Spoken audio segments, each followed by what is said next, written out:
ಒಮ್ಮೆ ಹಳೆಯ ಕಾಡಿನೊಳಗೆ ಮಂಗಲ ಎಂಬ ಮಂಗನಿದ್ದ. ಅವನು ತುಂಬ ಚಟುವಟಿಕೆಯನ್ನು ಬುದ್ಧಿವಂತನಾಗಿಯೂ ಪರಿಗಣಿಸಲ್ಪಟ್ಟ. ಆದರೆ ಅವನಿಗೆ ಒಂದು ದೊಡ್ಡ ಸಮಸ್ಯೆ ಇತ್ತು. ಅವನಿಗೆ ದೊಡ್ಡತನ ತೋರಿಸಿಕೊಳ್ಳಲು ಇಷ್ಟ. ಒಂದು ದಿನ ಕಾಡಿನ ಎಲ್ಲ ಪ್ರಾಣಿಗಳು ಒಟ್ಟಿಗೆ ಕೂತು ಮಾತನಾಡುತ್ತಾ ಯಾರು ಹೆಚ್ಚು ಶಕ್ತಿಶಾಲಿ ಎಂಬುದರ ಬಗ್ಗೆ ಚರ್ಚಿಸುತ್ತಿದ್ದರು. ಮಂಗಲ ಕೇಳಿ, ನಾನು ಎಲ್ಲರಿಗಿಂತ ಬುದ್ಧಿವಂತ, ನಾನು ಏನು ಮಾಡಲು ಶಕ್ತನಾಗಿದ್ದೇನೆ ಎಂದು ಘೋಷಿಸಿದ.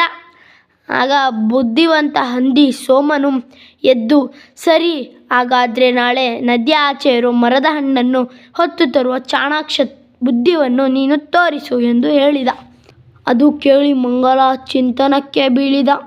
ನದಿ ತುಂಬ ಆಳವಾಗಿದೆ, ನಾನು ಹೇಗೆ ಹೋಗಲಿ ಎಂದು ಆತಂಕಗೊಂಡ.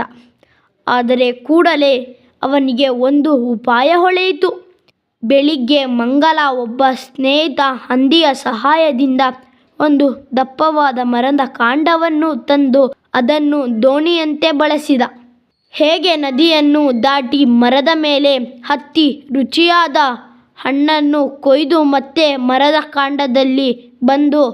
ಈ ದೃಶ್ಯವನ್ನು ನೋಡಿದ ಕಾಡಿನ ಪ್ರಾಣಿಗಳೆಲ್ಲ, ವಾವ್, ಮಂಗಲ, ನೀನು ನಿಜವಾಗಿಯೂ ಬುದ್ಧಿವಂತ ಎಂದು ಶ್ಲಾಘಿಸಿದರು. ಆದರೆ ಸೋಮನು ಮಾತ್ರ ಬುದ್ಧಿವಂತಿಕೆ ಶಕ್ತಿಗಿಂತ ಹೆಚ್ಚು ಮಹತ್ವದ್ದು, ಆದರೆ ನಂಬಿಕೆ ಮತ್ತು ಶ್ರಮವು ಮುಖ್ಯ ಎಂದು ಹೇಳಿದ. ಅದು ಕೇಳಿ ಮಂಗಲ ಮೃದುವಾಗಿ ನಗಿದ ಹಾಗೂ ನನಗೆ ಈಗ ಥಟ್ಟನೆಯ ಅರ್ಥವಾಯಿತು. ವಿಡಿಯೋ ಚೆನ್ನಾಗಿದ್ರೆ ಲೈಕ್ ಮಾಡಿ, ಶೇರ್ ಮಾಡಿ, ಸಬ್ಸ್ಕ್ರೈಬ್ ಮಾಡೋದಂತೂ ಮರಿಬೇಡಿ. Thanks for watching.